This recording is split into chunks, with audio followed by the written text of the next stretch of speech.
Hello दोस्तों, आप सभी का स्वागत है अपने यूट्यूब चैनल पे। दोस्तों आज हम यूपी टेट 2019 पर्यावरण अध्ययन का पेपर लेकर आए हूँ। दोस्तों यदि वीडियो पसंद आए तो मेरे चैनल को लाइक शेयर और सब्सक्राइब कीजिएगा। दोस्तों इस वीडियो का पीडीएफ में डिस्क्रिप्शन बॉक्स में है। पहला प्रश्न है, सन 1853 में भारत की पहली यात्री ट्रेन चली थी। इस प्रश्न का उत्तर होगा ऑप्शन ए, मुंबई से ठाणे के बीच। इंपॉर्टेंट पॉइंट है, लॉर्ड डलहौजी के कार्यकाल में भारत की पहली यात्री ट्रेन 16 अप्रैल 1853 को मुंबई से ठाणे के बीच चलाई गई। यह दूरी 34 किलोमीटर थी। अगला पॉइंट है, भारत की सबसे लंबी ट्रेन विवेक एक्सप्रेस है जो डिब्रूगढ़ से कन्याकुमारी तक चलती है। अगला पॉइंट है, भारतीय रेलवे बोर्ड की स्थापना 1905 ईस्वी में हुई थी। अगला प्रश्न है, एशिया का सबसे बड़ा पशु मेला आयोजित होता है। इस प्रश्न का उत्तर होगा ऑप्शन ए, सोनपुर में। दोस्तों आइए जानते हैं सोनपुर पशु मेला की विशेषता के बारे में। सोनपुर मेला बिहार के सोनपुर में हर साल कार्तिक पूर्णिमा में लगता है। अगला पॉइंट है, विश्व में आयोजित किए जाने वाला अपनी तरह का एकमात्र मेला है। अगला पॉइंट है, हाथी बाजार इस मेले का प्रमुख आकर्षण है। अगला प्रश्न है, राष्ट्रीय एकता परिषद की स्थापना हुई। इस प्रश्न का उत्तर है ऑप्शन ए, 1961 ईस्वी में। इंपॉर्टेंट पॉइंट है, राष्ट्रीय एकता परिषद की स्थापना 1961 ईस्वी में अनेकता में एकता के सिद्धांत पर केंद्रीय सरकार द्वारा दिल्ली में हुई। अगला पॉइंट है, इसमें अध्यक्ष के रूप में प्रधानमंत्री, केंद्रीय गृह मंत्री, राज्यों के मुख्यमंत्री, राजनीतिक दलों के 7 सदस्य तथा प्रधानमंत्री द्वारा मनोनीत 7 अन्य सदस्य शामिल होते हैं। अगला प्रश्न है, समता के अधिकार का उल्लेख संविधान के अनुच्छेद में मिलता है। इस प्रश्न का उत्तर होगा ऑप्शन ए, अनुच्छेद 14 से 18। इंपॉर्टेंट पॉइंट है, समता के अधिकार अनुच्छेद 14 से 18 के बीच। अगला है, स्वतंत्रता का अधिकार अनुच्छेद 19 से 20। अगला है, शोषण के विरुद्ध अधिकार अनुच्छेद 23 से 24 के बीच। अगला है, धार्मिक स्वतंत्रता का अधिकार अनुच्छेद 25 से 28 के बीच। अगला है, सांस्कृतिक व शिक्षा का अधिकार कानून अनुच्छेद 29 से 30। अगला है, संवैधानिक उपचारों का अधिकार अनुच्छेद 32। अगला प्रश्न है, किस देश में लचीला संविधान लागू है। इस प्रश्न का उत्तर होगा ऑप्शन डी, भारत। दोस्तों आइए जानते हैं संविधान की कुछ प्रमुख विशेषता के बारे में। संघात्मक संविधान एक ऐसा संविधान जिसमें 2 स्तर का शासन प्रणाली की स्थापना की गई है। पहला है केंद्र स्तर पर और दूसरा राज्य स्तर पर। जब किसी देश में केंद्र स्तर तथा राज्य स्तर इन दोनों स्तरों पर लोकतंत्र की स्थापना हो उसे संघात्मक संविधान कहते हैं। अगला पॉइंट है, दुनिया में जितने भी संघात्मक संविधान है वहाँ पर 2 तरह की शासन प्रणाली पाई जाती है। पहला है अध्यक्षीय शासन प्रणाली। कार्यपालिका की शक्ति राष्ट्रपति में निहित रहती है क्योंकि अध्यक्षीय शासन प्रणाली में राष्ट्रपति का निर्वाचन प्रत्यक्ष रूप से जनता द्वारा किया जाता है। उदाहरण के लिए अमेरिका का संविधान। अगला है संसदीय शासन प्रणाली। भारत में इंग्लैंड की तर्ज पर संसदीय शासन प्रणाली को अपनाया गया। राष्ट्रपति नाम मात्र का कार्यपालिका प्रमुख होता है जबकि वास्तविक शक्तियां प्रधानमंत्री में निहित होती हैं। उदाहरण के लिए भारत और इंग्लैंड। अगला प्रश्न है, निम्नलिखित में से किस प्रदेश में रेडियर पाया जाता है।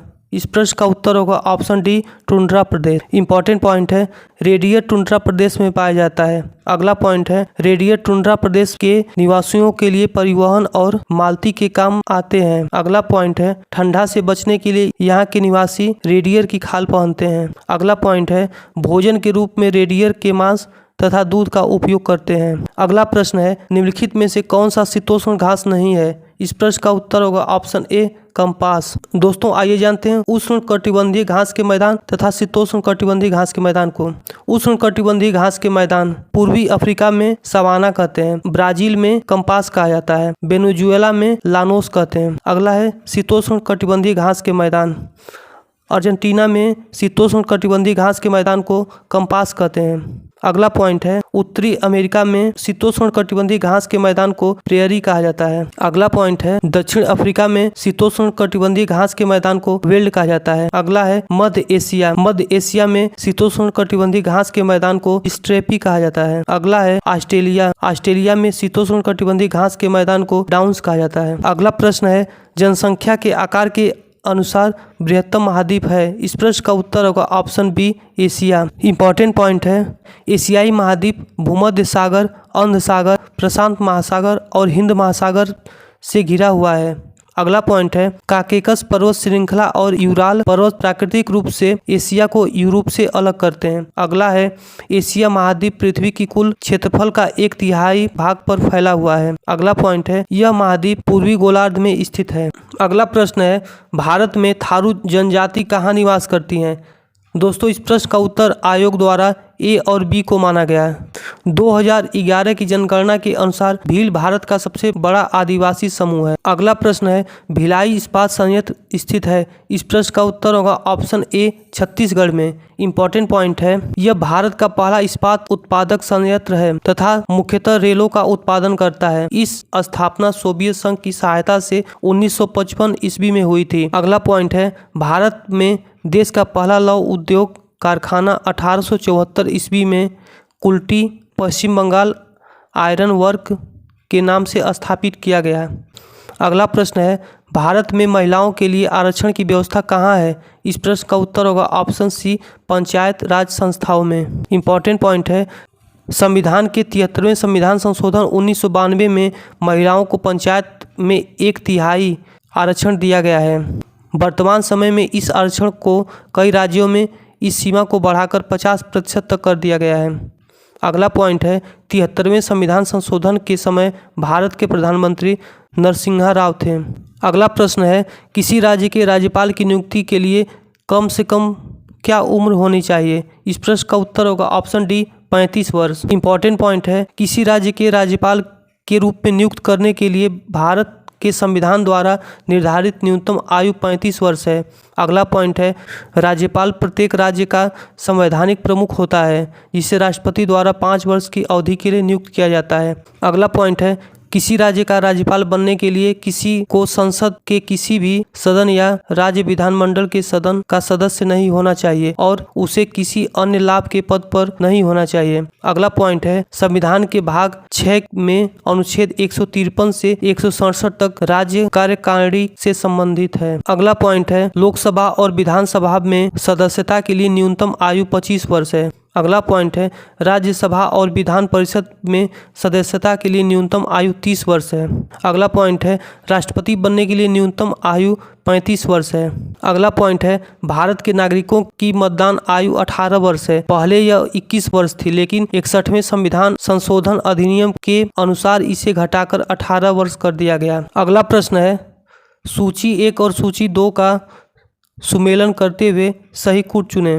दोस्तों सुमेलित सूची है, भारतीय संघ का प्रधान प्रधानमंत्री होता है, राज्य का प्रधान राज्यपाल होता है और नगर निगम का मेयर होता है, ग्राम पंचायत का सरपंच होता है। अगला प्रश्न है, अनुच्छेद 356 का प्रथम प्रयोग कब और कहाँ हुआ? इस प्रश्न का उत्तर होगा ऑप्शन ए, केरल 1959 ईस्वी में। 1951 ईस्वी में पंजाब में पहली बार राष्ट्रपति शासन लगाया गया था। अगला पॉइंट है, 1959 में केरल में राष्ट्रपति शासन लगाया गया था, यह 206 दिन तक रहा। अगला पॉइंट है, मंत्रिपरिषद के परामर्श से राष्ट्रपति 3 प्रकार के आपात लागू कर सकता है। पहला है राष्ट्रीय आपात, अनुच्छेद 352 में वर्णित है। अगला है राष्ट्रपति शासन, अनुच्छेद 356 के अनुसार। अगला है वित्तीय आपात, अनुच्छेद 360। अगला है स्वतंत्रता के बाद भारत में 3 बार आपातकाल की स्थिति घोषित की गई थी। पहला है 26 अक्टूबर 1962 से 10 जनवरी 1968 के बीच भारत चीन युद्ध के दौरान आपातकाल लागू किया गया था। यह वह समय था जब भारत की सुरक्षा की बाहरी आक्रमण से खतरा घोषित किया गया था। अगला है 3 से 17 दिसंबर 1971 के बीच भारत पाकिस्तान युद्ध के दौरान दूसरे आपातकाल की घोषणा की गई थी। अगला है तीसरा आपातकाल नाटकीय रूप से समाप्त हो गया, क्योंकि जैसे ही यह शुरू हुआ इसके परिणाम स्वरूप 1977 के लोकसभा चुनाव में कांग्रेस की हार हुई थी। अगला प्रश्न है, नगर निगम द्वारा कौन सा कर लगाया जाता है? इस प्रश्न का उत्तर होगा ऑप्शन सी, उपयुक्त सभी। अगला प्रश्न है, संसार का सर्वाधिक समस्याकारी जलीय खरपतवार जिसे बंगाल का आतंक भी कहते हैं वह है। इस प्रश्न का उत्तर होगा ऑप्शन बी, जलकुंभी। अगला प्रश्न है, वायरस के अजैविक होने का लक्षण है। इस प्रश्न का उत्तर होगा ऑप्शन सी, इसको क्रिस्टल के रूप में परिवर्तित किया जा सकता है। इंपॉर्टेंट पॉइंट है, विषाणु एक संक्रामक एजेंट है जो किसी जीव की जीवित कोशिकाओं के अंदर ही प्रतिकृत बनाता है। अगला पॉइंट है, इस विषाणु की खोज डेमेत्री इवेनस्की ने की थी। अगला पॉइंट है, तंबाकू मोजैक विषाणु सबसे पहले खोजा गया विषाणु है। अगला पॉइंट है, विषाणुओं के अध्ययन को विषाणु विज्ञान कहते हैं। अगला पॉइंट है, विषाणु विज्ञान सूक्ष्म जीव का एक उपक्षेत्र है। अगला पॉइंट है, वायरस से होने वाले कुछ प्रमुख बीमारियां। चेचक, सामान्य सर्दी जुकाम, chicken pox, influenza, genital herpes, measles, rabies, Ebola, polio, AIDS आदि। अगला प्रश्न है पादप हार्मोन जो फलों को पकाने में सहायता करता है। इस प्रश्न का उत्तर होगा option C ethylene. Important point है एथिलीन फल के पकने में मुख्य भूमिका निभाता है। अगला पॉइंट है एथिलीन को मनुष्य के लिए हानिकारक या विषाक्त नहीं बताया गया है। अगला पॉइंट है एथिलीन एक गैस C2H4 है जो पौधों द्वारा उत्पादित की जाती है और पकने वाले हार्मोन के रूप में जानी जाती है।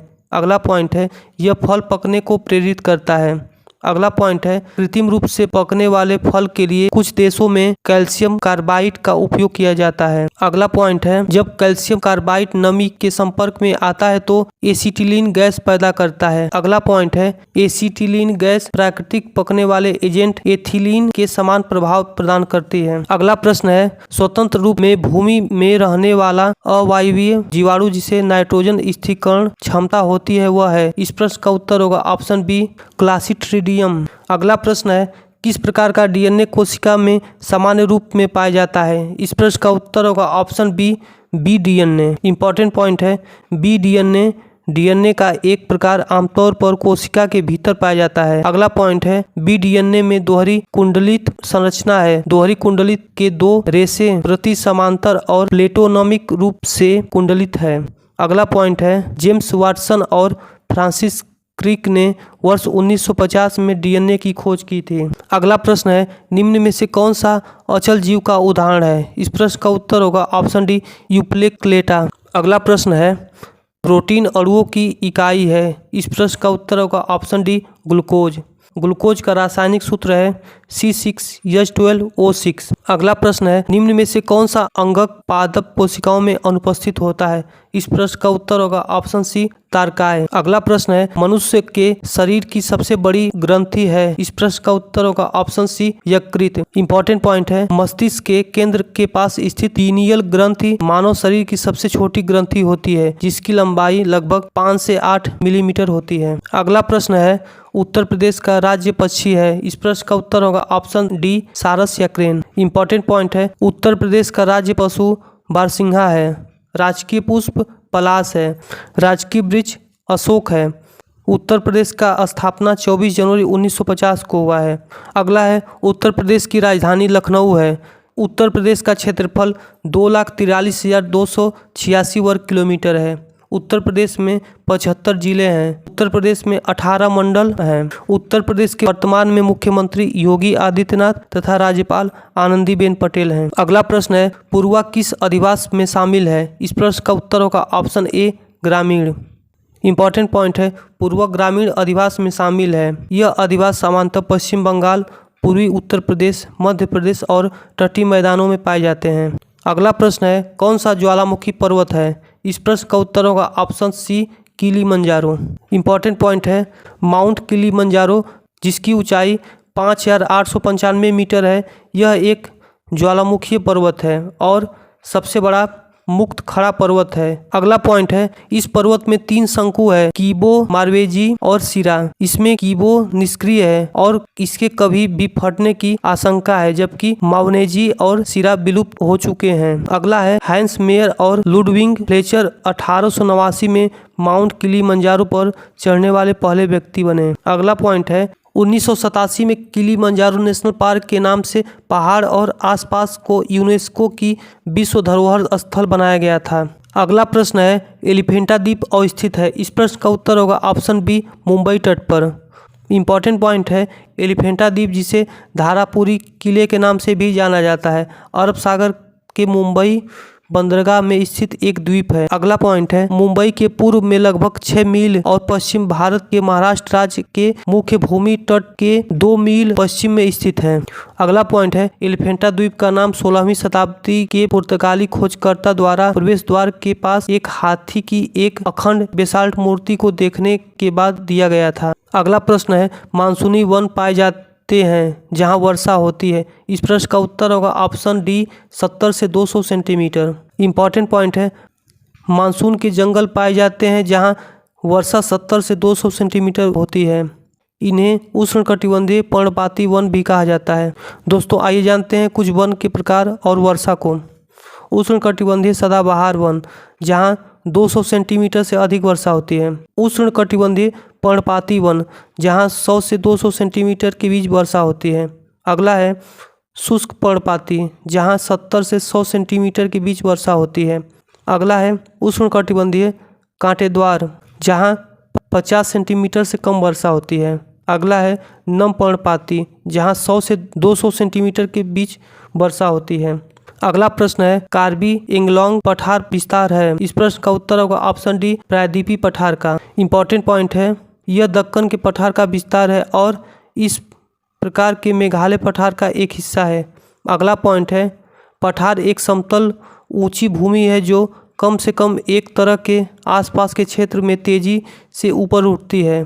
दोस्तों मिलते हैं अगले वीडियो में यूपी टेट 2018 पेपर के साथ। तब तक के लिए धन्यवाद।